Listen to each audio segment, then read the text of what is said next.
আজকে আমি পটল আর মুসুর ডাল দিয়ে দুর্দান্ত স্বাদের নতুন ধরনের একটা রেসিপি শেয়ার করব। পটলের তো অনেক রেসিপি বানিয়ে খেয়েছেন, তবে এইভাবে পটলটা একবার বানিয়ে দেখবেন, খেতে কিন্তু দুর্দান্ত লাগে। নমস্কার বন্ধুরা, আমি ঝর্ণার সিম্পল রেসিপির আরেকটা নতুন ভিডিওতে আপনাদের সবাইকে স্বাগতম জানাই। কেমন আছেন সবাই? আশা করছি ভালো আছেন। চলুন তাহলে রেসিপিটা শুরু করি। পটলের এই দুর্দান্ত স্বাদের রেসিপিটা বানানোর জন্য আমি এখানে 8টা পটল নিয়ে জল দিয়ে ভালো করে ধুয়ে নিয়েছি। এরপর একটা ছুরির সাহায্যে পটলের খোসাগুলোকে এইভাবে একটু ছাড়িয়ে নিচ্ছি।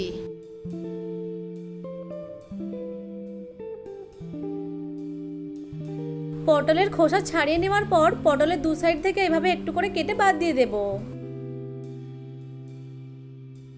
সব পটলের খোসা ছাড়িয়ে নিয়েছি। এখন দু সাইড থেকে এভাবে একটু করে চিড়ে দেব, যাতে করে মশলাগুলো পটলের মধ্যে খুব সহজে ঢুকতে পারে। সমস্ত পটলগুলোকে একইভাবে দু সাইড থেকে এভাবে একটু করে চিড়ে দেব।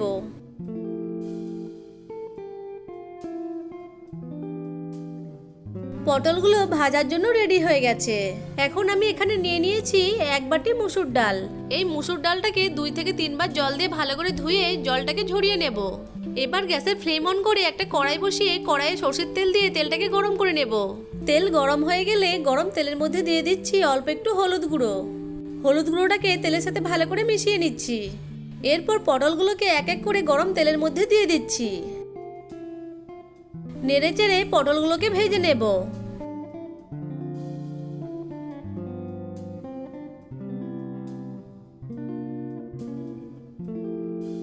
এখন পটলের মধ্যে দিয়ে দিচ্ছি হাফ চামচ লবণ। নেড়ে চেড়ে পটলের সাথে লবণটাকে খুব ভালো করে মিশিয়ে নেব।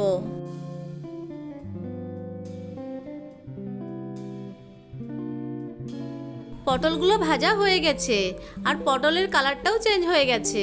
এখন পটলগুলোকে তেল ঝরিয়ে তুলে নিচ্ছি। এরপর ওই কড়াইতেই আরও একটু সরষের তেল দিয়ে তেলটাকে ভালো করে গরম করে নিচ্ছি।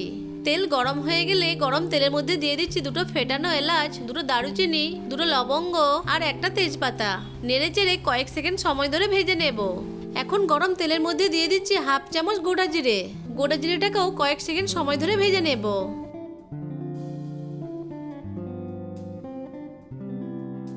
এরপর এর মধ্যে দিয়ে দিচ্ছি একটা বড় সাইজের পেঁয়াজ কুচি। এখন পেঁয়াজ কুচিটাকে নেড়ে চেড়ে ব্রাউন কালার করে ভেজে নেব।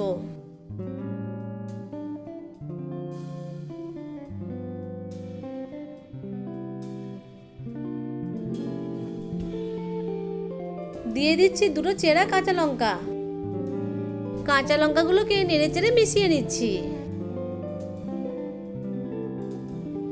পেঁয়াজটাকে ব্রাউন কালার করে ভেজে নিয়েছি। এখন এর মধ্যে দিয়ে দিচ্ছি একটা বড় সাইজের টমেটো কুচি। নেড়ে চেড়ে মিশিয়ে নিয়ে পেঁয়াজ আর টমেটোটাকে ভেজে নেব।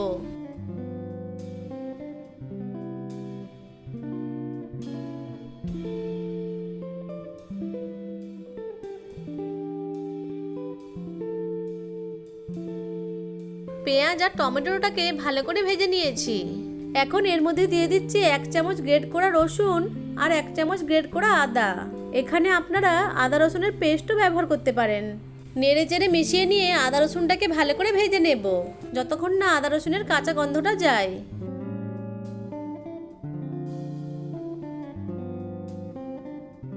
আদা রসুনটা ভালো করে ভেজে নিয়েছি। এখন এর মধ্যে দিয়ে দিচ্ছি 1 চামচ জিরে গুঁড়ো, 1 চামচ ধনে গুঁড়ো, 1 চামচ হলুদ গুঁড়ো আর 1 চামচ কাশ্মীরি লাল লঙ্কার গুঁড়ো। অল্প একটু জল দিয়ে মিশিয়ে নিয়ে মশলাটাকে খুব ভালো করে কষিয়ে নেব। মশলা যত ভালো করে কষানো হবে তরকারির টেস্ট ততই বাড়বে।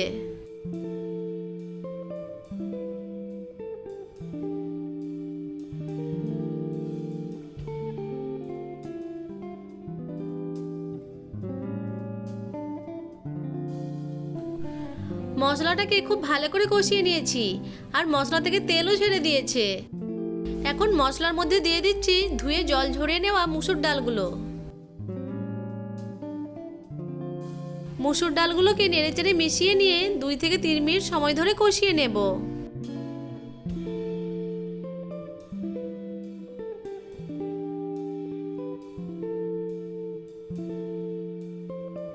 এখন এর মধ্যে ভেজে নেওয়া পটলগুলো দিয়ে দিচ্ছি। নেড়ে চেড়ে মিশিয়ে নিয়ে 1 থেকে 2 মিনিট সময় ধরে কষিয়ে নেব।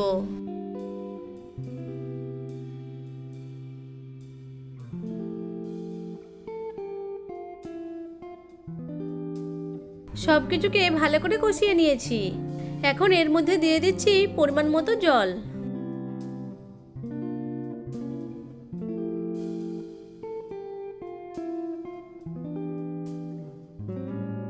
এখন নেড়েচেড়ে মশলার সাথে ভালো করে মিশিয়ে নিচ্ছি। গ্রেভিটা ফুটে এলে এর মধ্যে দিয়ে দিচ্ছি স্বাদ মতো লবণ আর 1/4 চামচ মতো চিনি। লবণ আর চিনিটাকে খুব ভালো করে মিশিয়ে নিচ্ছি।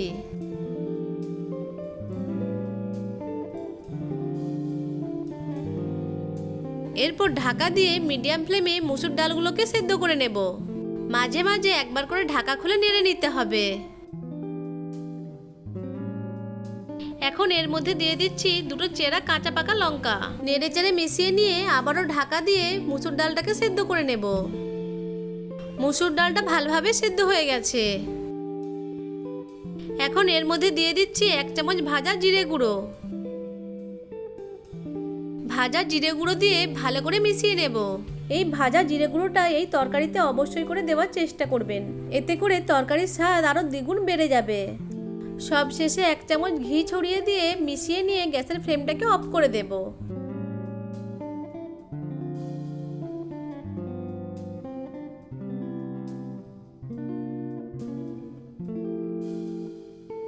তৈরি হয়ে গেল দুর্দান্ত স্বাদের পটল আর মসুর ডালের রেসিপি।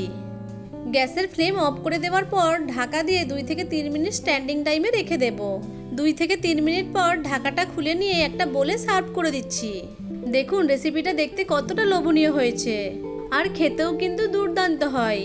বাড়িতে একবার হলেও এই রেসিপিটা একবার বানিয়ে দেখবেন, আর আমাকে কমেন্ট করে জানাবেন রেসিপিটা কেমন লাগলো আপনাদের।